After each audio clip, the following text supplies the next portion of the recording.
全球的科学家一直是想要讲，在地球的地质当中找出会当证明人类世代证据，这代表人类开始影响到地球的变化。这人类世工作小组11正式宣布，在加拿大有一个湖的内面，这沉底物件有验出特别的元素钋，这代表70年前地球已经进入到人类世啊。 人类世工作小组在正式宣布，加拿大安大略省的克劳河湖内的沉积物证明地球大约在70年前，因为人类活动影响，已经迈入人类世全新的地质的篇章。But none of the others has such a distinct, like fingerprint of exactly what the core looks like and what each year looks like. So each year has its own personality, like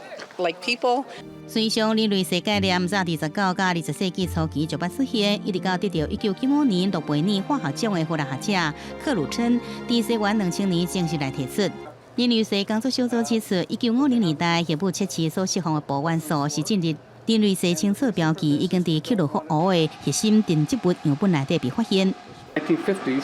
the United States started doing more testing, atomic bomb testing and atmospheric testing, and the levels of plutonium in our core started to increase.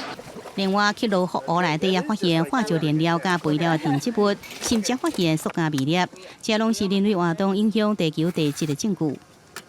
Nature was so big, how could we possibly make a big change to this? What we're saying, in effect, by defining an Anthropocene is to say, no, actually, humans are a major geological force. And if anything, probably the most significant geological force on the planet. 人类世研究小组也强调，气候暖化造成的高温、可化甲水灾，也是改变地球地质的一个重要因素。